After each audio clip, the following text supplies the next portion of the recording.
What's up guys, I'm KBHD here, and this is the new MacBook. Not MacBook Pro, not MacBook Air, just the new MacBook. And it is insanely thin. So like literally too thin for normal batteries, too thin for any ports, too thin for a normal trackpad, even too thin for a backlight for the Apple logo. I took a closer look at this freakishly thin new laptop today, and these are my impressions. So right off the bat, it's the thinnest and lightest laptop I've ever seen. Weighs in at 2 pounds, which is actually a full pound lighter than the 13-inch MacBook Air. And yeah, it's just 13 millimeters thin at its thickest point, which is, again, ridiculous. You pick it up and you wave it around, and it's kind of hard to believe there's an entire machine in there. Now, you can't go this thin in a laptop without making some sacrifices. And Apple has kind of tried to turn these sacrifices into features, at least for some of them. So first of all, it's too thin for normal rectangular battery cells, so they've used contoured battery cells, which are essentially stacked sheets of battery to fill out the space. That makes sense. Next, it's too thin for the backlit Apple logo that you see in the rest of Apple's laptops. So you get a reflective one with no backlight that we already have on, the iPhones and the iPads already. So kind of a bummer for some people, but that also makes sense. Now, this MacBook is also too thin for any sort of depth in the keyboard. So Apple keyboards, they didn't really have much travel to begin with, but this new MacBook keyboard has a new double-sided key switch called butterfly switches, which are supposed to help with the typing experience and make keystrokes feel more even when pressing on the edges of the keys. I didn't notice much of a difference in my brief use, but that's something I'll have to use more. But either way you look at it, these are really thin keys with very low travel. So this MacBook is also too thin for ports. Seriously, it's rocking only a single USB-C port on one side and an audio jack on the other.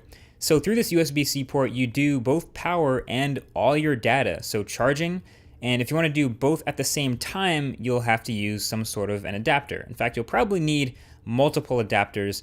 There's no way around this one. This is the biggest inconvenience of the new MacBook, and if you ever need to plug in even so much as a mouse or a flash card reader, let alone a display or anything bigger, it turns this simple, elegant machine into like an octopus with adapters for arms. And the other thing this laptop is too thin for is a normal moving trackpad. So there's literally not enough room to have a trackpad that can mechanically click. So Apple has a large glass surface where the trackpad normally is, and then underneath it they have a vibration motor, kind of like the one you have in your phone.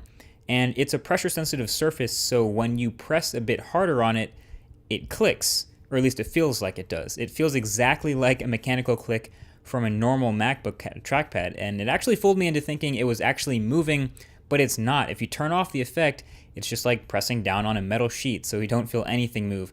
Kind of like a magic trick. So with this pressure sensitivity, you also get something called force touch. So it's sort of like a third click action. You have regular clicks, then right clicks, and then force touch. So force touch is sort of like a more info button. You press down hard on like a piece of text to expand and get a dictionary definition, or where you can force touch on an address to get an Apple Maps listing, etc. So you get the idea. You can also use it to fast forward through a video in QuickTime, so the harder you press, the faster you scrub, which is a neat little demo.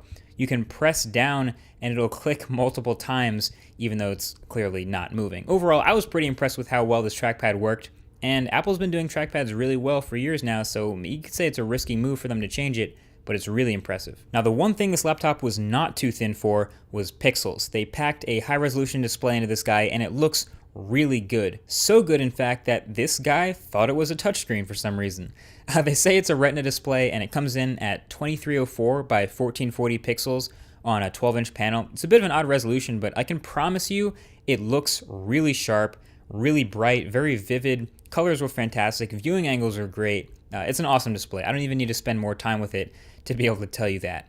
So all in all, this is clearly Apple's sexiest laptop ever, no doubt, but mostly because of just how thin and light and ultra portable it is. In fact, it reminds me of that whole Ultrabook category. It's rocking an Intel Core M dual-core processor. Clearly, it is not a powerful machine at all. You don't expect to edit videos or photos on this thing. Don't expect any graphic design. It's really more of a glorified tablet connected to a keyboard sort of feel. And that's really what the internals are, actually. A whole ton of battery, and then the computer parts itself can fit in the palm of your hand. It's fanless, so there are no moving parts, and it's silent. And of course, with no upgradability and the starting price at $1299, who will like this? So it's an awesome note-taking machine. You know, if the keyboard holds up, students will like it. It's supposed to have an 8 to 10 hour battery life with the typical web browsing and, like I said, very lightweight tasks that it's designed to do. So it's really just for everyday people looking to kick back and have a super thin laptop to do whatever. And I guess that's Apple's target demographic in a nutshell. There are plenty of other things I could complain about, like it's only a 480p webcam on the front. Like, really? Not even 720p? And for $15.99 of an upgrade price, you still get half a terabyte of storage and 8 gigs of RAM, and it's still dual core.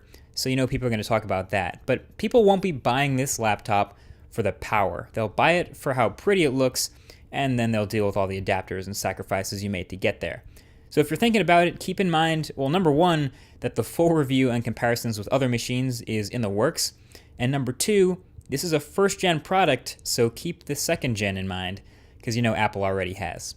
Thanks for watching this first hands-on and impressions video, and I'll talk to you guys in the next one. Peace.